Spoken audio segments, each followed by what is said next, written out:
مجھے جو ٹاپک جو عنوان دیا گیا ہے وہ ہے اتحاد کے فوائد اور انتشار کے نقصانات۔ اسلاف کا قول ہے اتحاد زندگی ہے اور انتشار موت۔ بحمدہ تعالی میں اپنے عنوان کا آغاز شاعر خوش خیال ابو المجاہد زاہد کے اس شعر کے ساتھ کرنا چاہوں گا۔ امید ہے آپ حضرات بغور سماعت فرمائیں گے۔ ایک ہو جائیں تو بن سکتے ہیں خورشید مبین، ایک ہو جائیں تو بن سکتے ہیں خورشید مبین، ورنہ ان بکھرے ہوئے تاروں سے کیا بات بنے۔ اتحاد ایک بڑی طاقت و قوت کا نام ہے۔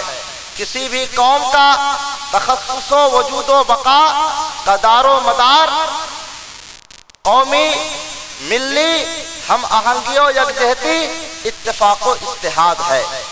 کوئی بھی قوم وقار و احترام اور عزت و آبرو کے مقام کو اس وقت تک نہیں حاصل کر سکتی جب تک کہ اس کے ہر فرد میں قومی، معاشرتی، سماجی، ملی ہم آہنگی و یکجہتی، اتفاق و اتحاد نہ ہو۔ چونکہ اتحاد ہی ایک ایسا راستہ ہے جس سے قوم ترقی و خوشحالی کے تمام تر راہوں کو پا سکتی ہے، ورنہ اس کے بغیر ناممکن ہے۔ اتحاد کے فوائد کو ہم دریا کے پانی سے سیکھیں۔ جب تک پانی کا تعلق بحر بے کنار سے رہتا ہے اس کی ایک عظیم طاقت و قوت ہوتی ہے۔ اس کی طوفانی موجوں سے ہر کوئی خوف و ہراساں رہتا ہے، لیکن اسی موج کو سمندر کی لہر سے جدا کر کے الگ ذخیرہ اندوزی کیا جائے تو اس کی کوئی حیثیت و تاثیر نہیں رہتی۔ اسی کو علامہ ڈاکٹر اقبال یوں الفاظ کا جامع دیتے ہیں، فرد قائم ربط ملت سے ہے تنہا کچھ نہیں، فرد قائم ربط ملت سے ہے تنہا کچھ نہیں، موج ہے دریا کے اندر بیرون دریا کچھ نہیں۔ پانی کے انگنت قطرے مل کر دریا کا روپ لیتا ہے، قطرے آپ کی کوئی قیمت نہیں ہوتی۔ گلوں اناج کے بہت سارے دانے کو اکٹھا کریں تو ڈھیر بن جاتا ہے، لہذا اتحاد میں وہ طاقت و قوت ہے جو ختم نہیں ہوتی۔ اتحاد ہر محاذ پر ضروری ہے۔ اللہ جل شانہ قرآن مقدس کے پارہ 4 سورہ آل عمران آیت نمبر 103 میں ارشاد فرماتا ہے، وَاعْتَصِمُوا بِحَبْلِ اللَّهِ جَمِيعًا وَلَا تَفَرَّقُوا وَاذْكُرُوا نِعْمَةَ اللَّهِ عَلَيْكُمْ إِذْ كُنْتُمْ أَعْدَاءً فَأَلَّفَ بَيْنَ قُلُوبِكُمْ فَأَصْبَحْتُمْ بِنِعْمَتِهِ إِخْوَانًا عَلَى شَفَا حُفْرَةٍ مِّنَ النَّارِ فَأَنْقَذَكُم مِّنْهَا كَذَلِكَ يُبَيِّنُ اللَّهُ لَكُمْ آيَاتِهِ لَعَلَّكُمْ تَهْتَدُونَ۔ اور اللہ کی رسی مضبوط تھام لو، سب مل کر اور آپس میں انتشار نہ ڈالو، اور اللہ کا احسان اپنے اوپر یاد کرو۔ جب تم میں دشمنی تھی اس نے تمہارے دلوں میں ملاپ کر دیا، تو اس کے فضل سے تم آپس میں بھائی بن گئے، اور تم ایک غار دوزخ کے کنارے پر تھے تو اس نے تمہیں اس سے بچا دیا۔ اللہ تم سے یوں ہی اپنی آیتیں بیان فرماتا ہے کہ کہیں تم ہدایت پاؤ۔ آیت بالا کی روشنی سے معلوم ہوا کہ اتفاق و اتحاد ہمارے لیے اللہ تعالیٰ کی ایک نعمت ہے۔ اتفاق و اتحاد آپ کی شان و شوکت اور عزت و وقار میں اضافہ کرتا ہے، یہ آپ کی طاقت و قوت اور سر بلندی کا باعث ہے۔ آپسی یکجہتی، ملی، سماجی، معاشراتی میل جول، اتفاق و اتحاد کی وجہ سے ہمدردی، اخوت و محبت پیدا ہوتی ہے اور ہمت و حوصلے بلند ہوتے ہیں۔ مشکل حالات اور جنگوں میں ملی دفاعی اتفاق و اتحاد ہمارے لیے ایک مضبوط سہارا اور طاقتور ہتھیار کی حیثیت رکھتا ہے، جس سے دشمن عناصر بھی متحدہ قوتوں پر حملہ آور ہونے سے خوف کھاتا ہے۔ اتحاد کی خوبیوں کو ہم اللہ تعالیٰ کے دیے ہوئے اپنے ہاتھ کی انگلیوں سے سمجھیں، انگلیوں سے سمجھنے کی کوشش کریں کہ خالق ارض و سماوات نے ہمارے ہاتھ میں 5 انگلیاں عطا فرمائی ہیں۔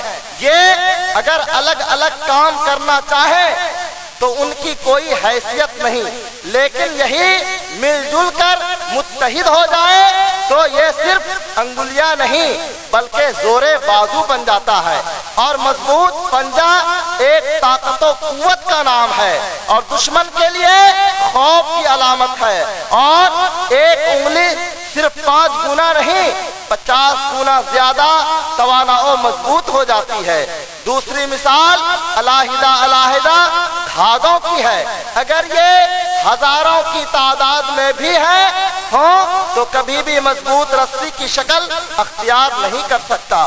ان کی کمزوری اور جلد ٹوٹنے کی وجہ سے کسی اہم اور وزنی کام میں ان کو استعمال نہیں کیا جاتا، لیکن جب یکجا ہوتا ہے تو رسی کی صورت تشکیل پاتا ہے اور ہاتھی جیسے قوی الجثہ جانور کو بھی بس میں کر لیتا ہے۔ اتحاد کے فوائد کو مشکات شریف باب الشفقت والرحمہ علی الخلق صفحہ نمبر 922 کی ایک حدیث کے روح سے سمجھیں۔ ان ابی موسیٰ اشعری رضی اللہ تعالی عنہ وعن النبی صلی اللہ تعالی وآلہ وسلم قال المومن للمومن کالبنیان یشد بعضہ بعضا ثم شبک بین اصابعہ متفق علیہ۔ حضرت ابی موسیٰ اشعری رضی اللہ تعالی عنہ سے مروی ہے کہ نبی مکرم رحمت عالم صلی اللہ تعالی وآلہ وسلم نے فرمایا، ایک مسلمان دوسرے مسلمان کے لیے ایک مکان اور اس کی دیوار کی طرح ہے، جس کا بعض حصہ دوسرے بعض حصے کو مضبوط رکھتا ہے۔ پھر آپ نے ایک ہاتھ کی انگلیوں کو دوسرے ہاتھ کی انگلیوں میں یوں داخل فرمایا۔ حدیث بالا کی روشنی میں علماء فرماتے ہیں کہ امت مسلمہ کو ایک مضبوط عمارت و دیوار سے تشبیہ دی گئی۔ جب کسی کو ایمان کی دولت مل جاتی ہے تو وہ سیسا پلائی ہوئی دیوار آہن کی طرح ہے، یعنی مسلمانوں کا متحد ہونا ایک مضبوط عمارت کی مانند ہے جس کے مختلف حصے باہم مل کر مستحکم ہو جاتے ہیں۔ پھر حضور نے ایک ہاتھ کی انگلیوں کو دوسرے ہاتھ کی انگلیوں میں ڈال کر دکھایا، گویا کہ مسلمان کا آپسی بھائی چارہ اتفاق و اتحاد کو تسبیح دے کر اتحاد کے فوائد کو روزے روشن کی طرح عیاں فرمایا اور انتشار کی مذمت فرمائی۔ ملت سے اپنا ربط استوار رکھ، پیوست رہ سجر سے امید بہار رکھ۔ اور ایک حدیث میں سرکار مدینہ سرور قلب و سینہ صلی اللہ تعالی وآلہ وسلم نے مسلمانوں کو جسم واحد سے تعبیر فرمایا کہ جس طرح بدن کا ایک حصے کو تکلیف پہنچتی ہے تو سارے بدن کو درد و کسک محسوس ہوتا ہے، جس کو کہ شیخ سعدی شیرازی کی زبان میں یوں کہے، بنی آدم آزائے یک دیگرن کہ در آفرینش یک جوہرن، جو عزو بدرت عورت روزگار دیگر ازوہارا نمانت قرار۔ اس لیے اتحاد از حد ضروری ہے، کیونکہ اتحاد زندگی اور انتشار موت ہے۔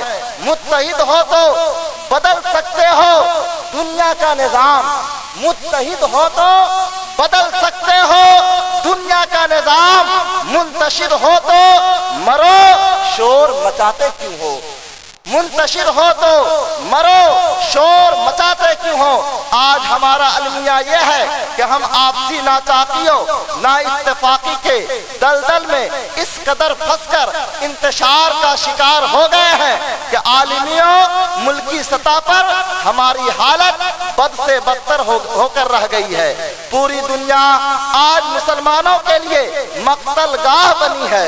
خون مسلم کی ارزانی پر آسماں بھی ماتم کنا ہے۔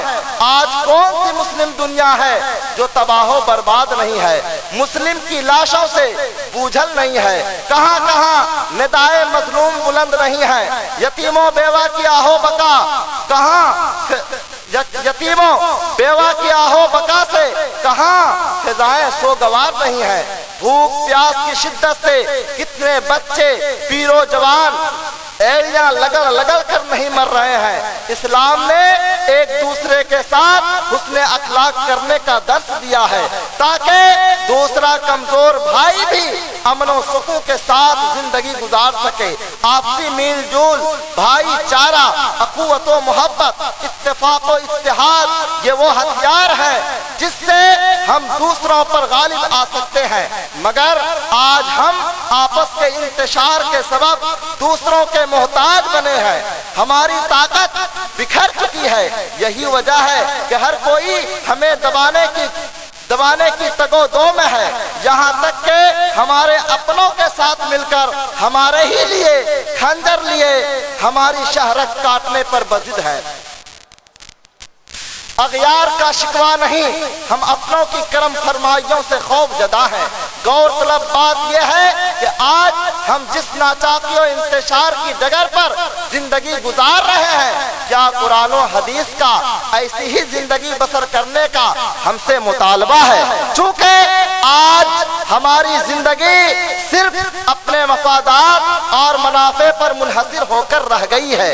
ہمیں چاہیے کہ ایک دردمند دل سینے میں رکھ کر انتہائی خلوص و محبت سے اسلامی تعلیمات کا نقشہ پیش کرے، اسلام بحیثیت دستور العمل پیش کرے، ہر خواہش، شوق، تمنا، انا کا جنازہ نکال کر خود کو اللہ تعالیٰ کے سامنے خود سپردگی کرے اور رسول رحمت کی محبت و اطاعت کو اپنی زبان کی زینت بنانے کے بجائے دل کی دھڑکن، روح کی تسکین بنا لے۔ اصحاب نبی صلی اللہ تعالیٰ علیہ وسلم کے بتائے اسباق کو روح کی غذا بنا لے، دوسروں کے لیے دل میں محبت جاں فضا کے جذبات رکھے، نفاق و انتشار کے کھائیوں سے نکل کر اتحاد کا شہر آباد کریں اور پھر کہیں ایک ہو مسلم حرم کی پاسبانی کے لیے، ایک ہو مسلم حرم کی پاسبانی کے لیے، نیل کے ساحل سے لے کر تابہ خاک کاشغر وما علینا الا البلاغ المبین۔ السلام علیکم۔